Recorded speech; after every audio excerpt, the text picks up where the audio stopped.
Hey friends, my name is Jake. Welcome to Canadian Cutting Edge, and today we're taking a look at the Cold Steel RECON 1. Yes, a higher priced knife. I bought this by accident. I must have given the wrong orders to Jamie when I ordered this from White Mountain Knives. When us reviewers order knives from White Mountain Knives, we don't do it through their webpage. I send Jamie a list, and then he fills the order and sends me the bill, and I pay it, and then he sends the knives. And I was looking to get one of the RECON minis, you know, those new things. They've got AUS 10 steel, you know, and they're not terribly high priced. It's $108.99 at White Mountain Knives. Take off 10%, and then now you've got under $100 for this knife. We've got S35 VN steel, G10. It's got the triad lock, and it's a big, tough knife. You might be curious to know what I think of it, so stick around. The review of this thing's coming right now.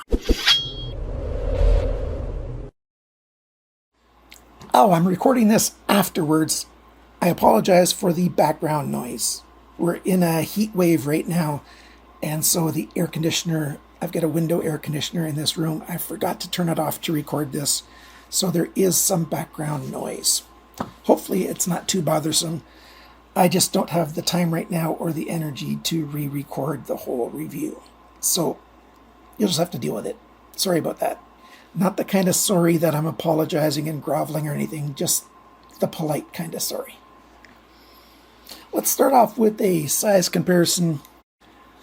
If you've been with me lately, this is the Ganzo G727M, which is smaller than the Ontario Rat 1 and larger than the Ontario Rat 2. I'll get my Rat 1 back in August, I think. Anyhow, there you go. This is more like the size of the Rat 1. Actually, it's a little bit bigger than the Ontario Rat 1, if you're familiar with that knife. I use the Rat basically as my measuring because it's a very common knife.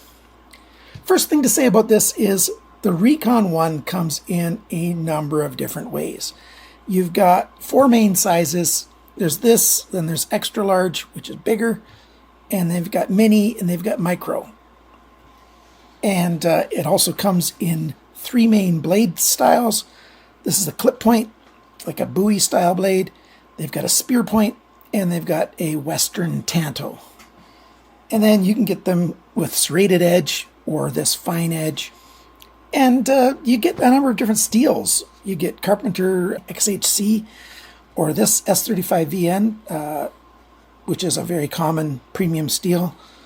And then they've got lower end steels. They've got AUS 10, which is a newer steel that they're using.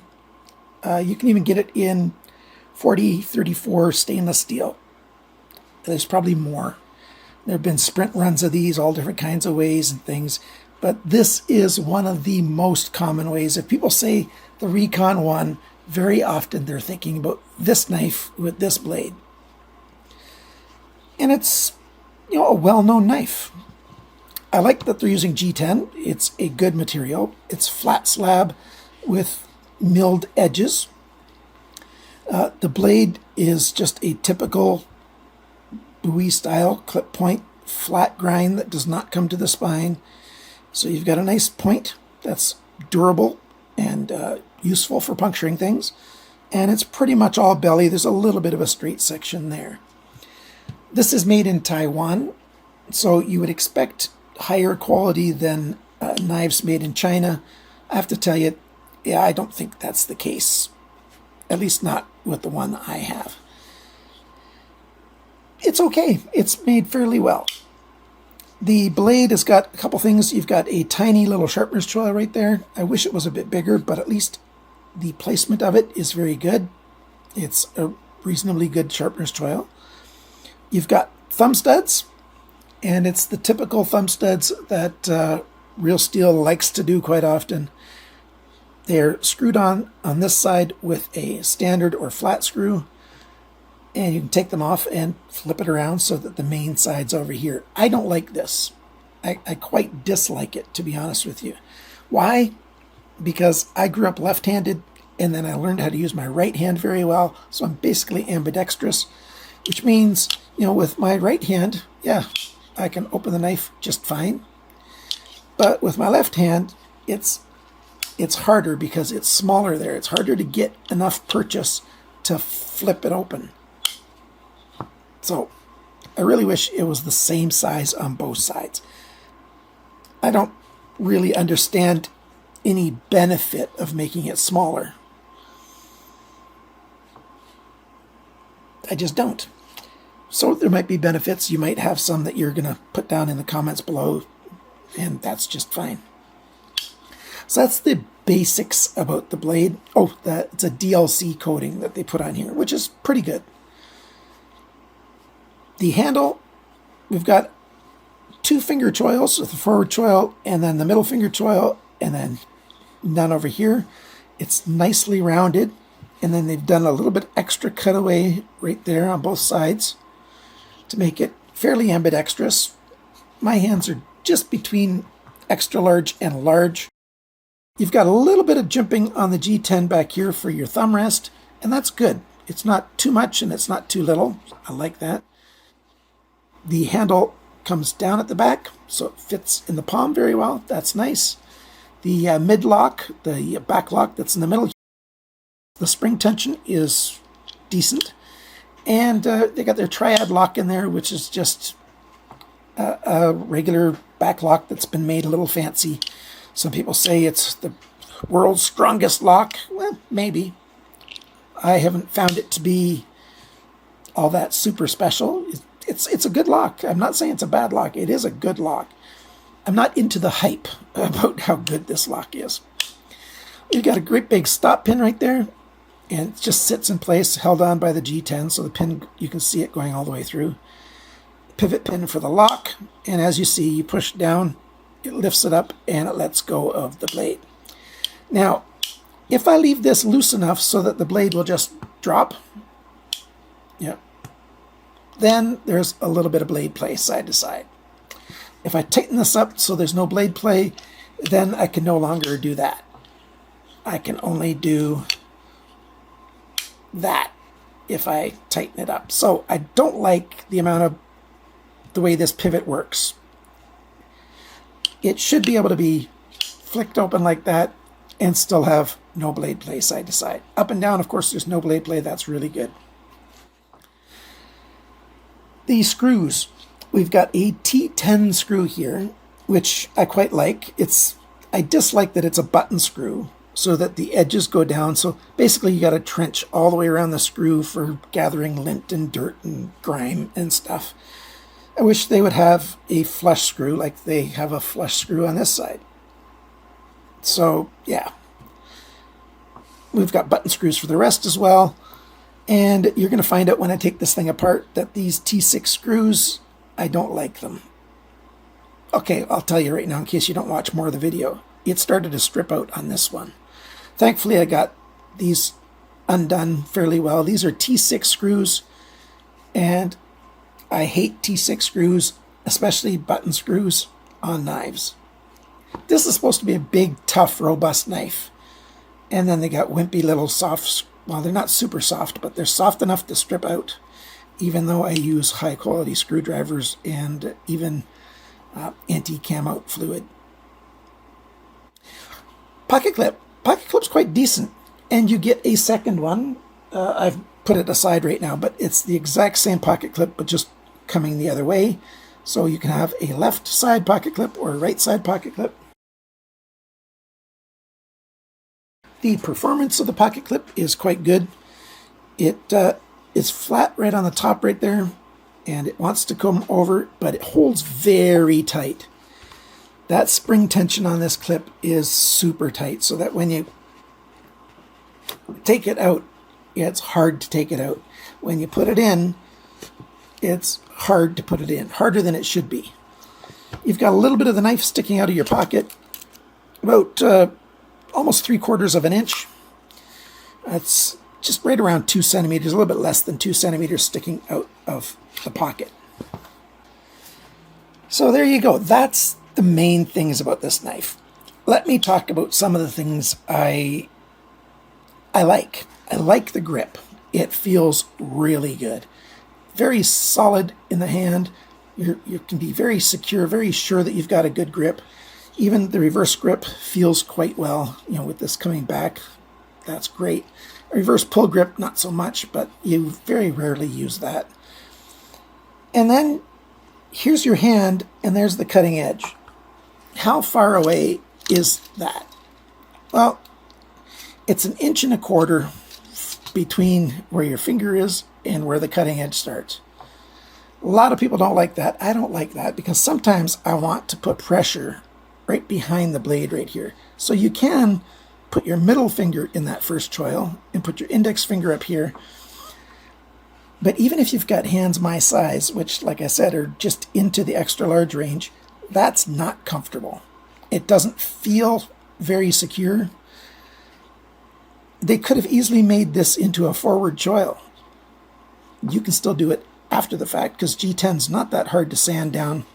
Just be careful. There's glass fibers in there like fiberglass. You don't want to breathe that in when you're sanding, so be careful when you're doing that. And you could easily just sand it out like that and just round this a little bit. You'd still have the guard factor. And then it would be more comfortable when you want to do hard work behind here. I don't know why Cold Steel didn't think of that to start with. Now for another thing I do like. They did a good job in terms of how fine they used either a belt or a stone, whatever they used to sharpen this. So it's not a very coarse grind that they did. And they made this knife very sharp indeed. But there's still problems with the way this sharpened. I am disappointed. I did a video about sharpness and sharpening and how I want the industry to change. I am a bit disappointed that more people didn't watch that video or watch more than 30 seconds of that video. It just didn't do all that well, even though I put a load of work into it. But that's how it goes. It's not a feel-good video, and so it just didn't do that well, which is unfortunate because, sharpening knives, it's bad across the industry. It's bad in China. It's bad in Taiwan, where this is from. And, it's just bad everywhere. Let's take a look at what this thing looks like taken apart. All right, I have it in pieces. Let me start by saying I don't recommend that you take it apart. I've taken apart thousands of knives in my lifetime, literally thousands. Yeah, this was a pain in the butt to take apart. The DLC coating is now chipped on the edges there, even though I used, some aluminum to try to pry in there because it just was not coming apart. These pins are in there so tight, like the pivot pin and this stop pin, they're not letting go. And then the other side, was not letting go either. And then you've got the pin here for the pivot on the lock arm. Same thing. It was trouble to get apart. Plus, that screw there, even though I was using, drive grip and high-end screws, WEHA brand screwdrivers made in Germany, and the tolerances are very high, and the tolerances match very well. There's almost no play or slop in there, and still these button screws were soft enough that that one started stripping out. I think I've got other screws this same size that if I go to the trouble of taking this all the way apart and getting rid of that screw, like take the pin out and everything. Oh, it screws into this body here, doesn't it? Yeah, it screws into this back piece here. This aluminum back here, it's got the thread in it, and that's what's not letting go. As you can see, there is Loctite on these screws. You can see that blue right there. So yeah, it's troublesome to take apart. It's got nice phosphor bronze washers, running on these Teflon spacers. So I think the Teflon goes next to the G10, and then the phosphor bronze on the metal of the blade. At least I think that's the order it went in. So time to put it back together and finish the review. All right, so the next thing we're going to do is we're going to go over all the sizes, measurements, and all that stuff. 156 grams, 5.5 ounces. Sharpness, 50 bess, quite a bit better than average. The cutting edge length, 93.7 millimeters, 3.69 inches. Blade length, tip to the closest spot on the handle, 98.5 millimeters, 3.88 inches. The thickness of the blade, so along this flat section, 3.27 millimeters, that's 0.1285 of an inch, so just slightly over an eighth of an inch. The blade depth, the widest point is right here, just at the tip before the clip starts. 32 millimeters, that's 1.26 inches. How thick is it behind the grind? On this knife, where the DLC coating starts, that's the point that I'm measuring. 0.7 millimeters, 27 thousandths of an inch. I quite dislike that. I'd like my knives to be 20 thousandths. Every time you sharpen this knife, it's going to get thicker behind the grind, which means when you cut through something, you have to push it out of the way that much further. So I dislike that. The grind angles. Well, this side was ground fairly well. Started at 17.4 degrees, 14.5 degrees, and 14.4 degrees. This side, quite a bit worse. It started at 16 degrees, but within a quarter of an inch, it was over 20 degrees already. By the middle, 22.9, and by the tip, 25.4 degrees. So yes, even knives made in Taiwan, even knives that cost $100 American are still poorly sharpened. Being sharp does not mean it's well sharpened. The lengths of the handle is 138.1 millimeters, 5.44 inches. The grip area that I'm showing right now between my thumbs there, that is just a bit under 11 centimeters, a bit under 4.25 inches. So that's pretty big.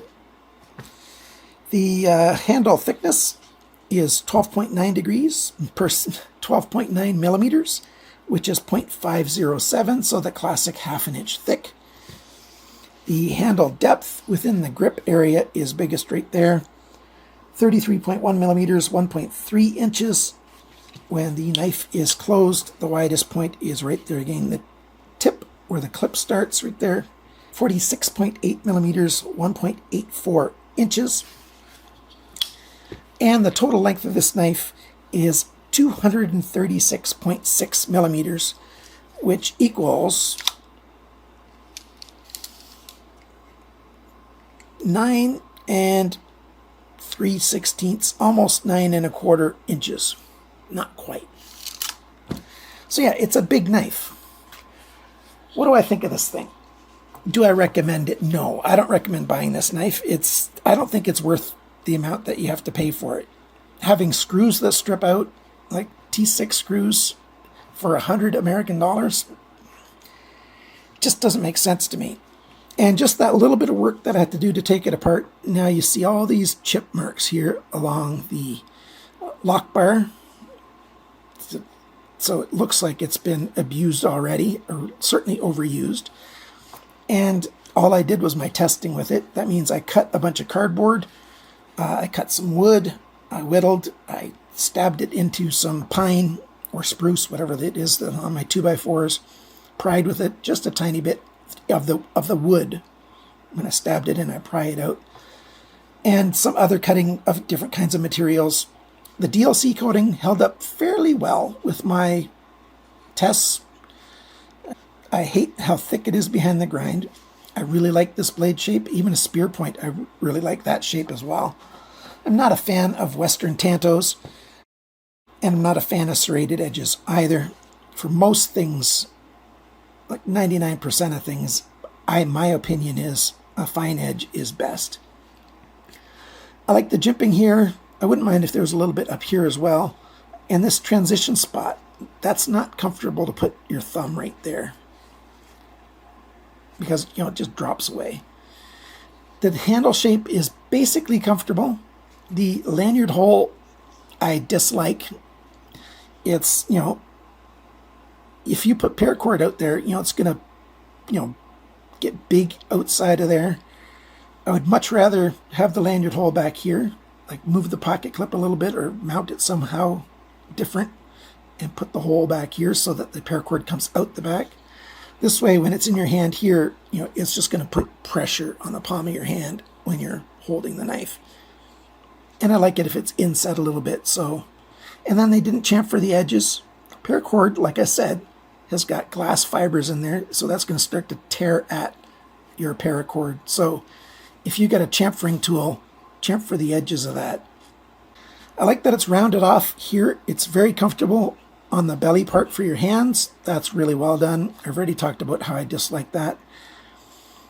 It's not terribly heavy. The balance point is pretty good. There it is right there. So no complaints for that, for your regular grip. It's durable. It's got nice hardware, like these big pins in here, except for the body screws back here. So there you go. That's my opinion of the RECON one. Thanks for watching my video. Thanks for liking, sharing, commenting, and subscribing. And remember, friends, cut towards your chum, not your thumb.